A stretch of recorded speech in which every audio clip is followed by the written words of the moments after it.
And the more information that people have about the bigger picture, the more they can connect their piece to not just to the overall mission, but also their piece to the overall outcome, the more they are to contribute in ways beyond their specific function.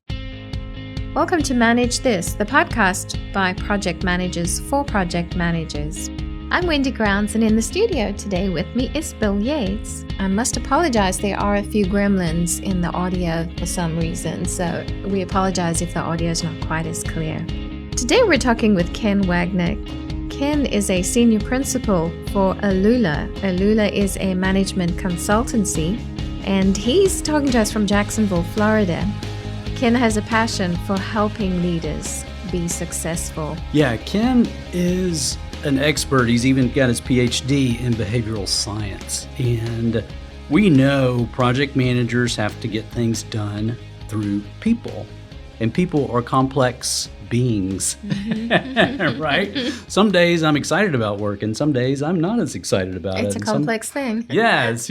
So not only does Ken have expertise in an area that's of keen interest to me and project managers, but he's also worked across all industries. He's coached managers and C-suite level executives in all different industries, and I know he's going to be able to add a lot to our conversation about managing projects and managing people to get things done.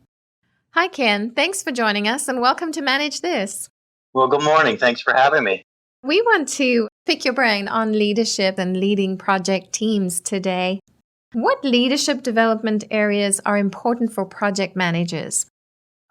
Boy, that's a great question. Many project managers are certainly skilled at change technology and project technology, but much of that job, as I see it, is about influence and ultimately about positive influence skills. And so when I think about the most effective project managers, I notice that those that give direction in objective terms can clearly describe what they want people to accomplish, what they want them to do, tend to have more success.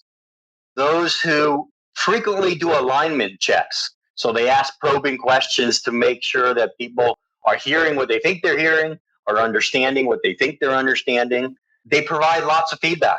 Feedback not only on outcomes, but on what people are doing and how they're doing it.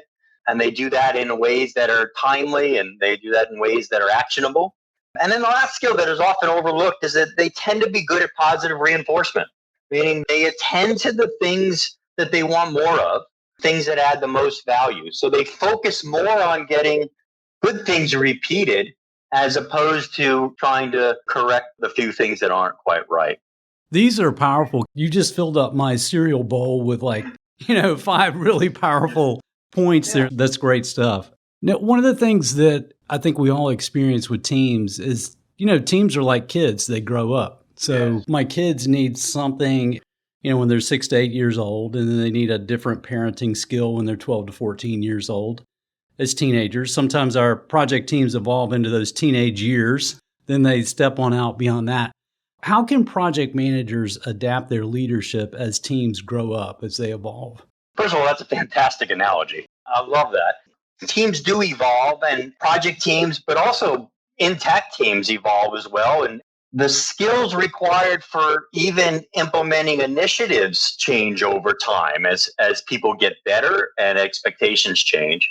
So I guess there's a few things that we often see are helpful. The first is in the beginning of an initiative or beginning of a project, we want to build a behavioral roadmap where we have identified critical behaviors for all project team members. What are the most important things we need people to do in, say, 12 months from now? So towards the end of the project, we're looking at sort of ideal state. What does a high-functioning project team look like? That's a great place to start, but that's usually a long way off where people are. So we plan it. 12 months is arbitrary, but we build the ideal state, and then we back up and we say, first 30 days. What do those behaviors actually look like in the first 30 days? And essentially, they're an approximation. You're either doing part of the ideal behaviors, or you're doing them in a different way. And then in the intermediate step, we build maybe a 120-day plan. So how do those behaviors evolve as the project matures and as the team matures together? So we have an ideal state, we have a first state, we have a mid state, and those behaviors change in either frequency, consistency, or some behaviors change altogether. The other couple of things that I think are important when you do that is adjusting the metrics as well. So we often start a project with frequency metrics. So how often are we doing things? How often are we meeting? How often are we adding input? Over time, we want to shift those metrics to more quality metrics. Are we meeting more often? But when we meet, are we accomplishing things? Ultimately, we want to build metrics that account for collaboration. So the metrics require 2 or more people's input to achieve them. The last thing I would say is, and this goes to your first question, the skills for project managers. The best project managers then create an environment where they're facilitating peer feedback and peer reinforcement as well. And that's not going to happen in the beginning. So as you talk about evolution, that's the project manager's responsibility until the team really begins to become cohesive. And then that project manager fades out that role and the team is really self-sustaining. And when you get that, you can have high-performing teams function largely independently, but effectively. But if you try to do all that stuff right up front, to your point, if you try to parent in a teenage way for a toddler, you're really going to miss the mark. Yeah, this really hits home with me. As you're describing the kind of a 30-day, 120-day, 365-day plan, it's so logical. And I'm sitting here kicking myself thinking, why have I not seen that connection between what I do with an individual employee? When I onboard a new employee, I should be taking the same mindset to a team. And I think project managers should as well. There's a great book out there, The First 90 Days. Yes. This advice is so logical for project managers to step through and think, okay, describe very clearly and upfront what is ideal team behavior, what does it look like, and then do those check-ins. And I think for some of our project managers who want a checklist and they want to put stuff on their schedule, you've given them that formula. So this is good, useful stuff. Yeah, and I think one of the key points that you just said is important, that most people start the project and they're thinking right now, what do we have to do to get going? But a lot of the things that we teach are about starting with the end in mind and working backwards so you can get alignment along the way. It's a little more effortful and time consuming up front, but boy, it pays off in the long run. There has been such a change in our work environment in remote and hybrid teams. What are some differences, some behavioral differences that you're seeing in high and low performing project teams within the context of remote and hybrid workforce? Yeah, boy, this is becoming so common where we've got a group of people working on site and a group of people remotely. The high-performing teams that we've seen, they make an effort to establish the norms. And those norms of the team working together are obviously different than if they were together. And so up front, they set the expectation of, are we working flexible hours? Are we not working flexible hours? Are we going to work issues together simultaneously, or are we going to work them offline and then come back together? They really look at people's strengths and people's preferences and then create those norms around that situation that they have. The other thing we see, and you'll hear this all the time, but it is still true, more communication. And so it's not just over communicating, but it's checking for understanding and checking for alignment. So here's what I'm saying. Are you hearing what I'm saying? Are you hearing what I think you're saying? Are people on the team aligned with what we're trying to accomplish, how we're going to get there, what the cadence is, and those kinds of things. The other thing I would say is often important in hybrid teams is we have more milestones that are shorter. So more frequent opportunities to say, okay, we accomplished that. Now let's reset. Let's keep going. So shorter, more frequent milestones where we're coming together and then making sure we're on track. And Ken, if I'm following you, you're not describing micromanagement. You're just saying this is more of an agile approach. We need to take our work and break it into smaller chunks so that we have more frequent feedback. That's exactly right. And more frequent targets, right? So look, we want to accomplish phase one, but phase one may have 7 components. In a normal situation, you might just have a target for phase one, knowing that people are going to be working together in various ways. Let's do a check-in after component 1. Let's make sure we've got what we want and we're all together, then let's move to the phase 2 or component 2 and keep going in that way. Got it. So how can a manager create a healthy culture in a hybrid environment? Boy, not easy, right? Yeah. You hear a lot of talk these days about psychological safety, and certainly that is key. Question, of course, is what does that mean? So the project managers that I've seen that do this the best, they create an atmosphere where people are comfortable talking about mental health issues, first and foremost. And what I mean by that is people have a high degree of stress, they have a high degree of anxiety with the uncertainty that's going on in the world. Burnout is more prevalent because people are working from home and working crazy hours. And people obviously have conflicts between their work and family obligations now that they're working at home, which they didn't have in the past. And so creating an atmosphere where people are comfortable talking about those things, accommodating those things. If my in-laws are coming to visit, if I was in an office, it wouldn't affect my work. But no matter how much I shut my door, knowing that things are going on outside my office, we have to understand that's going to have an impact. So I think creating that atmosphere, I think arranging calendar time that promotes some kind of social interaction among folks and some kind of breaks are important.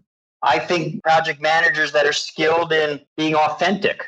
And what I mean by authentic is talking in the moment about how you're feeling or what you're experiencing. And so I'm getting the sense now that you're uncomfortable talking about this, or you're uncomfortable doing this, or by your reaction, it sounds like you don't think we're going to hit those deadlines, but you're not saying that. Let's talk about that. So authentically describing, here's what I'm seeing or feeling in the moment, and let's really talk about it.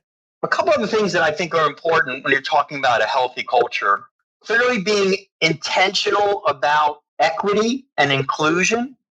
There are a lot of talk these days about things like proximity bias, meaning the people that are in the office tend to get more opportunity. They tend to get more communication, and being intentional to make sure that we're not favoring some over others unintentionally, and arranging personal connection time.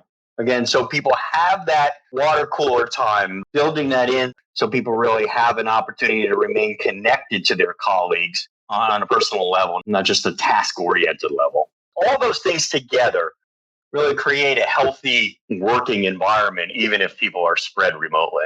Those are good points to think through. And I know we've talked with groups about software that help set up some of this. It's almost like you got an AI genie sitting on your shoulder going, hey, you need to talk to Tom and see how he's doing it, things like that. It's one thing when you're all in the room and you can see faces and it's more present.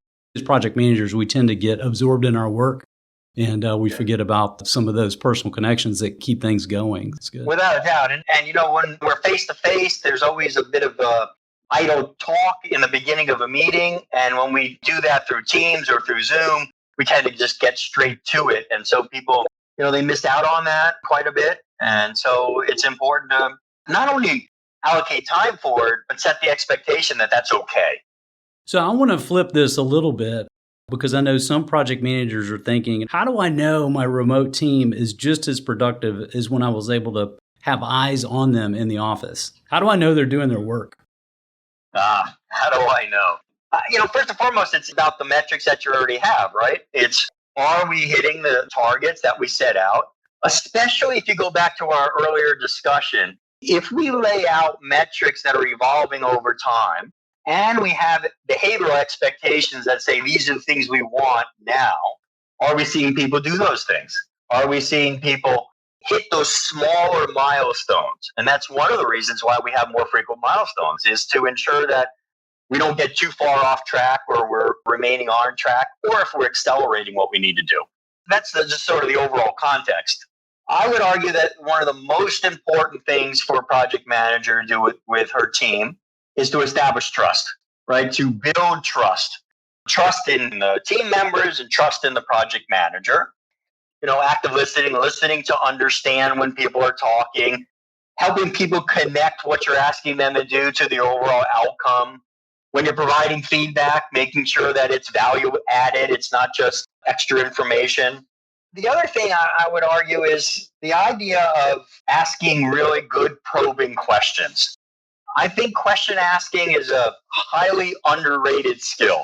And I would argue there's a difference between good coaching questions and evaluation questions. So did you do that? That's a question that generally annoys most people. Right. Right. What I want to know is what happened during that conversation you had with the customer? What are the best reaction you got from your team or your colleagues today? What was the most difficult challenge you solved in this last week? When we're asking those kind of probing questions that help people connect their behavior to how it worked, people not only find that reinforcing, but it gives a project manager much deeper, meaningful information about how people really are spending their time. And so I don't have to look over your shoulder.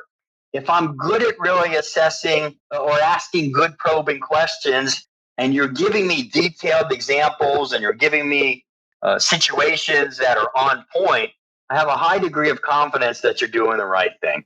If you're giving me pretty vague answers or you have blank stare, then I'm not quite sure what you're doing, so I know I need to drill in and expect a little bit closer.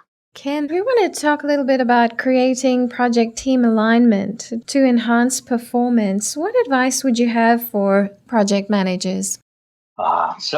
This is a difficult challenge here. You got people on a team that are there for their specific expertise and usually pretty focused on their own accountability.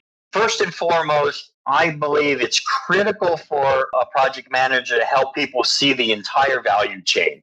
So to help people understand how what they do adds to the bigger picture, that they understand the roles and accountabilities of everybody else. They understand how everybody else gets input and what outputs they produce. Also, that they understand other people's barriers. So if they can see those things, they're better able to adjust and understand why we're asking them to do what we are. Again, I say we start with the end in mind, and as we work backwards, we identify not only what we're trying to accomplish, but what are those leading indicators that tell us we're making progress and moving in the right direction. Once we know those leading indicators, we can then identify what do we need people to do at every position, whether it's up and down an org chart or side by side. What are the critical kinds of things? We then identify what are the teamwork related behaviors we want people to do. So what does collaboration actually look like among the group? We just don't assume that people are going to work together. We ought to be doing a good job of outlining, here are the critical behaviors we want people to do that produce the handoffs that are sort of in the white space that help collaboration. And we want to actively be paying attention to those kinds of things. Ken, this is great stuff. Again, I keep thinking about, okay, so many project managers, they've got blinders on because they know these are the results that I need to produce from my team. I've got to have my team focus on that. To your point of knowing how to ask the right questions, I think about redundancies and obstacles, impediments that all project managers deal with. There have been times when I've had to use two tracking systems for tracking time for my team. One's for billable purposes and the other is for internal purposes so we can see how much effort we're putting into different project tasks. So like they were created differently, they're two different software systems, et cetera. And it's a pain, right? And it's inefficient. There are things like that where as leaders, the project managers can ask, what is it that annoys you? What systems are in place that annoy you? What policies are in place that just get in the way of you getting things done? Those are things that I think project managers can relate to. But again, I think our challenge is they have to step out of the results for a minute and look at the people, the process, the systems that are in place and be strategic and think through those and ask those deeper questions. I can't agree more. And I think this is particularly important in the hybrid environment. Right. I think it's stopping on a regular basis and saying, what is getting in your way? And if people are comfortable saying, look, I intended to do this, but my child was sick today and I'm home with them. Or I was going to work this weekend, but my daughter has a softball tournament. Those are legitimate things that are on people's minds, legitimate barriers that they may not have been as relevant if people were in the office and had focused time. And so I think as part of the regular conversation, if I'm speaking to people 2-3 times a week, what barriers are coming up for you? What things are getting in the way? And then saying, this sounds like a trend. We need to have a relatively permanent workaround. or this is an anomaly and we need to just sort of deal with it. Or if it seems to be coming up regularly, we need to figure out what kind of barrier it is. Generally, if we look at these barriers, there's basically four kinds. There's some barriers that say, look, we need to find a way to get rid of this. Or this is a barrier, but it's because it's the way it's designed. We need to redesign it in a way to make it more efficient. This system is just overly complicated. Maybe it's a barrier that says, quite honestly, you need to delegate this to somebody else. This is not something that you ought to be doing, or it's just something you have to deal with. For me, those four categories, thinking about get rid of it, redesign it, delegate it, or just deal with it, helps people say, I hear what you're saying. I'm empathetic to the situation, but I'm trying to be strategic and trying to help you be successful, not just sort of assume you're going to figure it out on your own. The more you do that, the more engagement you're going to get from your team. And the more critical it is in this new world we have now, I believe.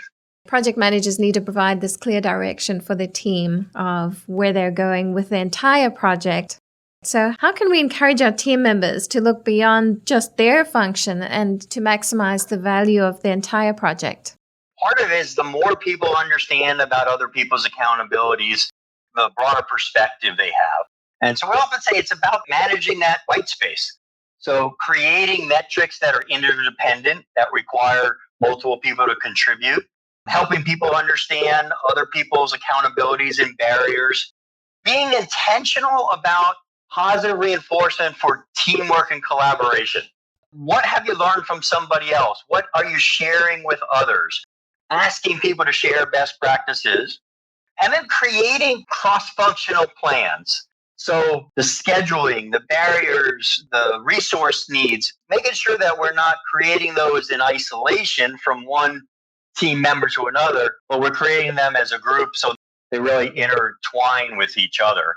The more intentional we are about saying we have the task work of the team, what we're charged to accomplish, but we have a whole set of activities that are about how we work together, that teamwork and collaboration. I have to manage that in as an intentional way as I do anything else. And the more information that people have about the bigger picture, the more they can connect their piece to not just to the overall mission, but also their piece to the overall outcome, the more they are to contribute in ways beyond their specific function. When you think about that, connecting it to meaning, most people want to know that their job has some value. It means something, some contribution. So even the most routine jobs can be connected to something bigger. I worked in an automated pharmacy once, and they were bottling medication. And one of the jobs was called a bottle spotter. And their job was to straighten up bottles if they tipped over. Now, that is a pretty routine, monotonous job. But the manager was brilliant in that she would cascade down the message to her team that what they did in that pharmacy was improve the health of the patients. Everybody's job contributed to other people's health. And so even the smallest jobs, in the realty company that I work with, they really talk about helping people put down roots and become part of community. It's not just about buying an apartment or renting a place to live. So if project managers can help people connect what people do to the mission, to the greater value that they're providing, they're more likely to see the entire enterprise chain itself really stay engaged in that. Project managers are using people to get things done.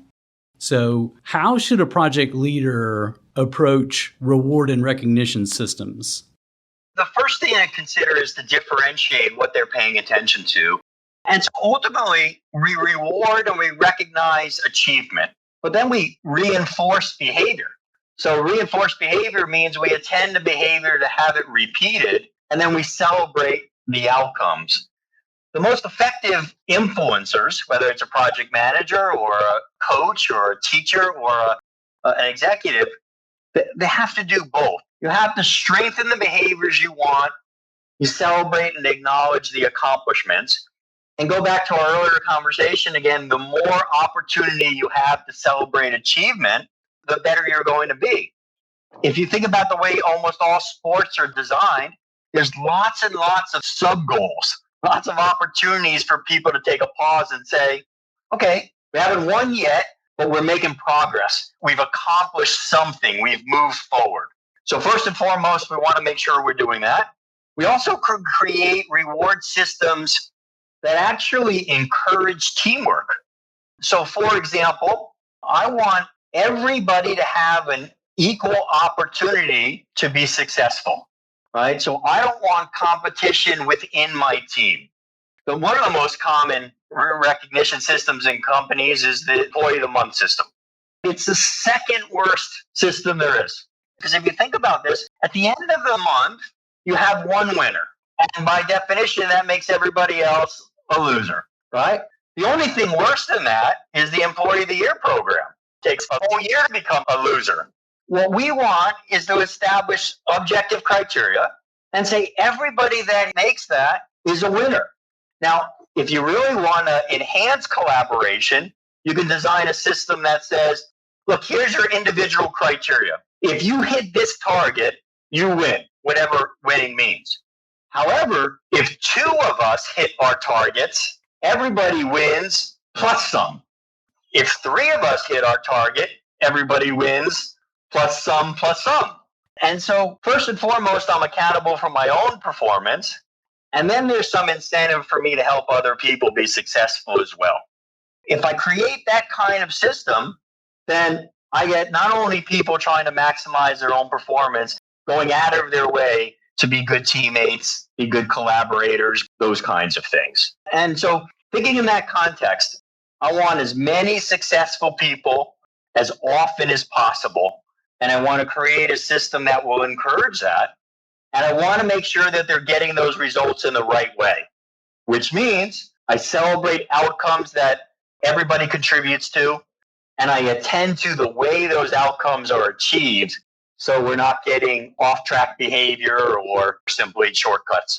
What's a good way to provide some constructive feedback to your team members? So when we talk about constructive feedback, the first thing I would say is it depends on the frequency of your positive feedback. One of the things that we've seen from behavioral science research is the ratio between positive feedback and constructive feedback actually makes a huge difference. And so the common notion is that managers ought to be at a 4-to-1 ratio. Well, what that means is in a given period, in my general repertoire, I ought to be saying to folks, hey, keep doing that 4 times as often as I say, hey, stop doing this. And what we find is those managers and teachers that are 4-to-1, 5-to-1, maybe 6-to-1 ratio get higher performance in general. But what that also does to constructive feedback is it makes it more likely people will be receptive.